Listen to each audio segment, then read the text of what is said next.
Joe and Hampton, lights dim, it's game time. Interviews sharp, cut through like a shank line. Stick lounge, stories unfold, real and raw. From hustlers to dreamers. Are aliens real? They're real. And all of a sudden, orbs appeared out of the ocean. Hybrid breeding programs where captured aliens were breeding with humans. If they would release the things that I've seen, you'd be up at night thinking about this stuff. We just need to disclose it all. I'm sick of it. Well, they call them interdimensional beings. I think that they can actually operate through the time spaces that we currently have. Where are the aliens?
Listen, we read this paragraph in here about these quotes coronal discharges that you guys were seeing, and that completely stops us. Tell us how this came about and who talked to you about it and what you saw. I reported it on, or somebody reported it on one of the earlier flights that some guy up, I got the letter, paperwork somewhere, they shipped it down to me at the Cape about two things were the VHF radio noises, which could be discharges from someplace in space, and the other one were, I thought it was on Neil's flight, these guys reported seeing flashes in a spacecraft at night with their eyes closed. Or no, they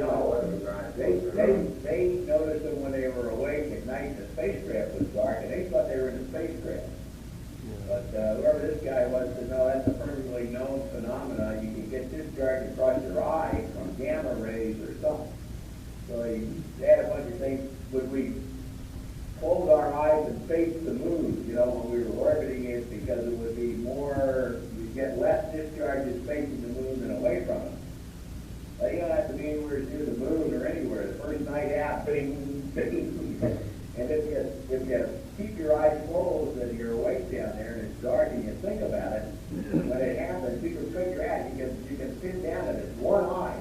It's not a discharge that you see in both eyes. You really see it with one eye or the other eye, and you can see what kind it is. We had two kinds. I guess the particle either strikes the eyeball perpendicular or it discharges parallel. And we get either a flash like that or we get a streak. And I feel the two that I noticed. I either got a flash or a streak. And I, for some reason, got it more with my left eye than my right eye, but I could tell which eye it was when I was concentrating on it. I'm trying to tell you the reason he did it because where he slept was always on the left side of the spacecraft. And that stuff kept switching from the crosser, and I saw all the right ones in my eye. Yeah. I perfectly symmetrical. I split out of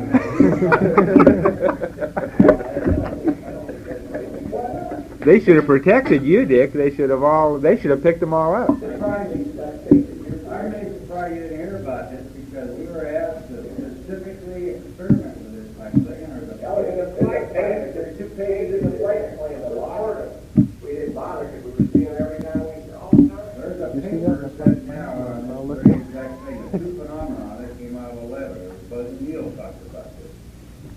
I remember their conversation about it. Sure. They thought it was something, penetrating the spacecraft. What Pete described is the exact phenomenon that all 3 of us saw. You see a light, just a flash out there, or sometimes there'd be a streak.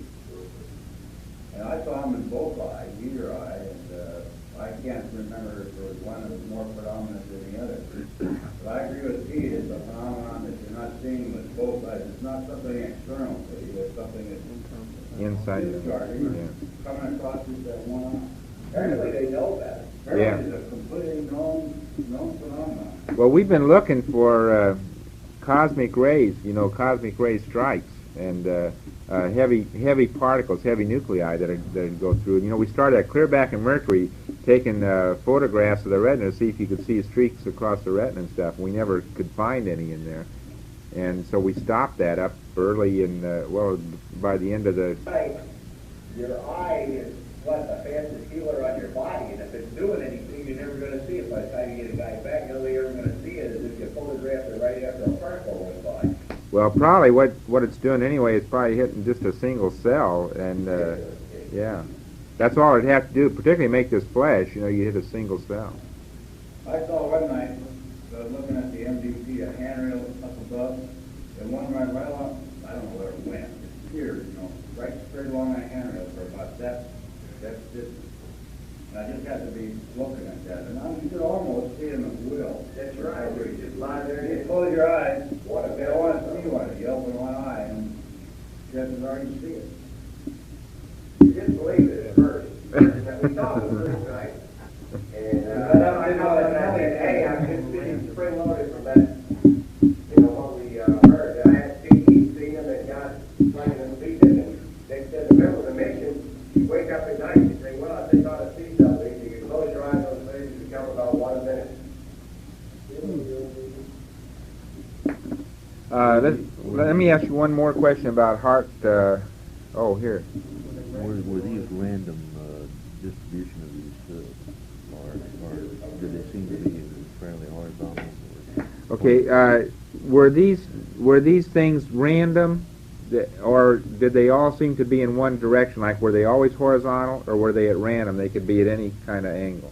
But the streets I saw were mine. The ones I saw were horizontal. I was going to say that's interesting. Mine, it seemed to me I had the impression that they were always roughly in the same place, and mine were horizontal. The horizontal streets were always, if I knew where I was looking, it always seemed like the horizontal street was a little bit above the center. And it always seemed to me it went from right to left, no matter which eye it was in. The discharges were more towards the center, and it would be just like a pinpoint of light when it closed again. Like somebody was flashing a light at you. That's right. Generally not too big a light at you. Yeah, it wouldn't fill your eye. Very small dot. Yeah. Just a, I think it's like a camera. Is that about the same for both of you? Is that the same reaction you had, Dick and Al, the way Pete described it? What's that? Yeah, mine were right about 30 degrees of horizontal, but they were coming. See, I didn't notice them from the right or left. That's pretty interesting. Yeah. But about the same, they seem to appear about the same place. No? The horizontal ones that I saw were generally above eye level. Same way, yeah. Was generally high. Now I don't know, I can't exclude any other, I can't remember, I just don't remember any of them being down on the lower part of the vision. Well, you see, Dick's telling you about seeing him with his eyes open and other things that he centered his eye on, the lights on the instrument panel. Well, I used to notice them the most when I was down there in that sleeping bag. It was pitch black down there in the hole. It wouldn't make any difference whether my eyes were open or closed. And I could lay there I used to kill time that way, say for a half an hour, and either open them or close them and wait. And sure enough, after a while, you'd get one. And then I'd sit there for a while and say, okay, was it in the left eye or the right eye? It'd take you a while to sort it out. And but you usually figure out which eye it was in. Now you know what you do when you're supposed to be sleeping. Yeah. There was a comment that a few very bright particles or fragments or something that go drifting by as we maneuver. Roger, understand. Yeah, there's a whole bunch of big ones on my window down there. Just bright. Looks like the 4th of July out Ron's window. Yeah, now you can see some of them in shape. They're very jagged, angular fragments that are tumbling. Roger, they look like fluid of some sort? Not to me. They look like pieces of something. Roger. They're very bright. Jack, we'd like Omni Charlie.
Bob, for the most part, these fragments are not, are tumbling at a very slow rate.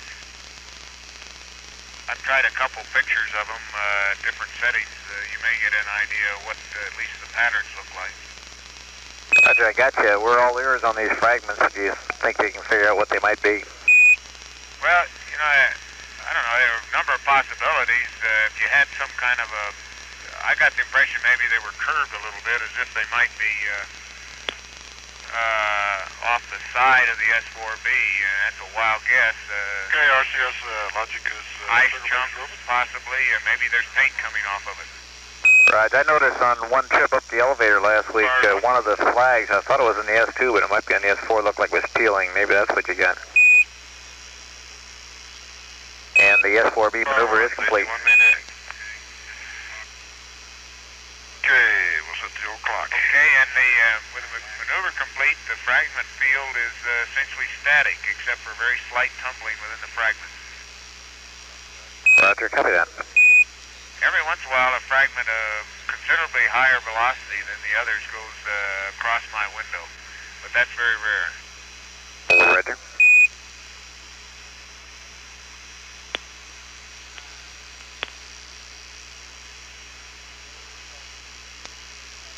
Okay, that's that field of view I saw on my deck. You see it now? Yeah. And Bob, at least there's no apparent relative motion between fragments. I do understand. I'll take 2 pictures about a minute apart if I can, and it'll be frame 70. Okay, frame 70. And Bob, Gino, my impression is that they are flat flake-like particles, some maybe 6 inches across, and although there's no relative motion between the two, most of them seem to be twinkling, and I think for the most part they're all moving away from us. And now at 1 hour at this time, I now have 1 hour and 21 minutes, and I am observing John's fireflies drifting away from me. I can observe them appear to be departing from the spacecraft and drifting out to the rear. I can see some of them a considerable distance out to the rear. The sun is coming up behind me. I'm beginning to get the glow on the clouds. Fireflies appear to be white, very whitish, with almost a green like real fireflies. Clouds on the earth below are changing color, are getting quite light. And I am now on the day side. The sun is not yet quite up, and I am observing stars. The earth is light below me. The sun is still behind me. The sky looks dark above me, and I can see stars very distinctly. And I'm beginning to get the brilliant blue of sun rising in the east. Bright blue band underneath all this haze layer. I can see the haze layer and the bright band of light demarcation coming underneath it. Quite distinctive. There's a faint to it. Is where there are clouds, apparently. Roger, Hawaii, phase 7, reading you loud and clear. Roger, Hawaii, phase 7, reading you loud and clear. Roger, understand. Roger, I'm just small end forward, 180 degree yaw, approaching sunrise, over. Roger. These small luminescent particles drift away from you. Small end forward. In this light, they appear brilliant white without at all in them. They appear to move on out, curve around back towards the flight path. And here, I don't think. Roger, you haven't seen the beacon at this time. Negative, I still haven't seen the beacon. Sure. There considerable noise, though, as if something were departing. Again, 7. There was considerable noise of the little doors. Sounded like the little doors blowing open, so I assume the beacon has departed. Roger, understand. TM looks real good on the ground. Roger. Okay, you confirm TV control switch to off. Roger, TV control is off. We had a slight decrease in the 2 links on DC current. Would you give us a readout? Roger, DC current. Roger, main bus is 24. Isolated 28.5. Roger. Hey, good. Gordo, this is Wally. Did you have anything to eat? Negative, not yet. I'm planning to shortly here, though. Roger, for your information, system's last computations on fuel at Hawaii gave you 8.8 auto, 9.8 manual, which is somewhat better than you're indicating on board. Roger, on board I'm indicating 9.6 and 102. Oh boy, what a beautiful shot of Florida. Roger, looks good from here once in a while too. Roger, the whole strait is clear. I can see I'm just about off. It's been a beautiful view coming over Florida. Now on 180 yaw. I got here on manual proportional control.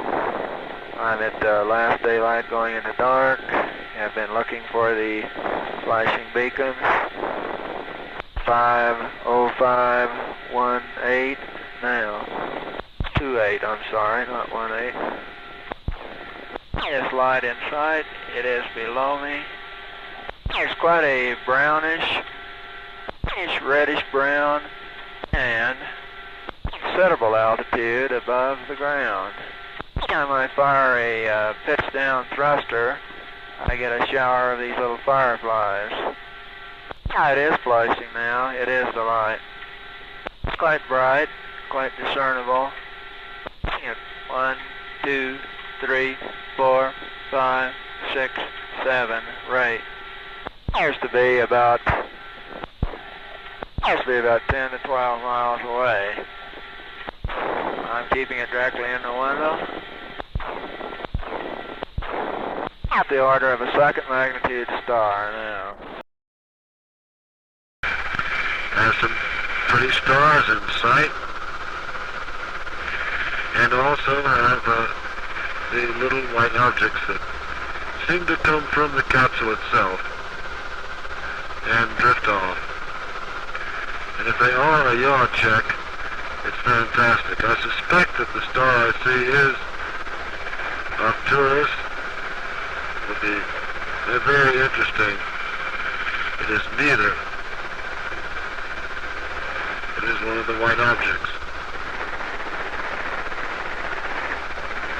So I have 2 stars that are staying quite still. The white object actually looked like it came toward me, but it wasn't. You can actually see the particle there going off, as John described it, as a lathe shaving. It's a very good description of it.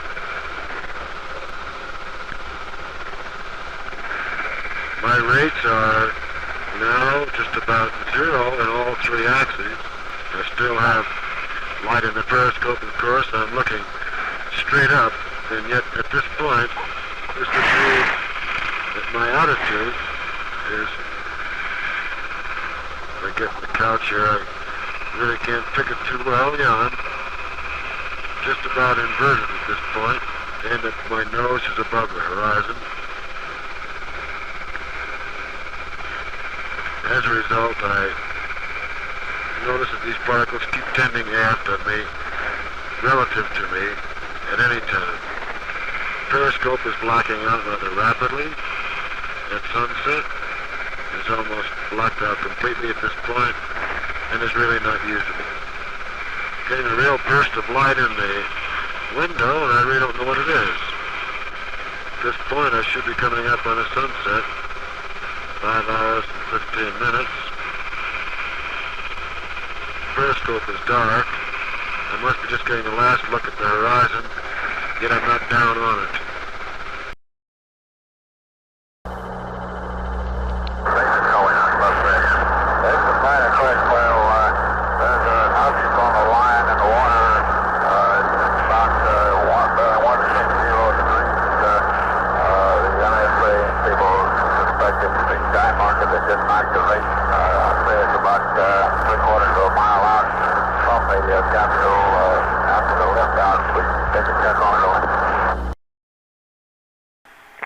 I have some more of the white particles in view below the capsule. They appear to be traveling exactly my speed. There is one drifting off.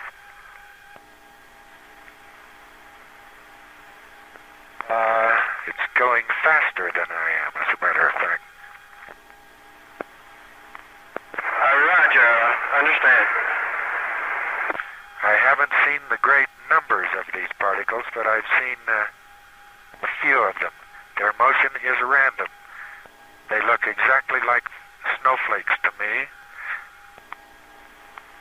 Roger, have you tried return? Negative. Let me get within scanner limits first. Say again. I must adjust my attitude to within scanner limits first. Roger. There were some more of those little particles. They definitely look like snowflakes this time. Roger, I understand your particles look like definite snowflakes. However, Miss Ryan? Roger,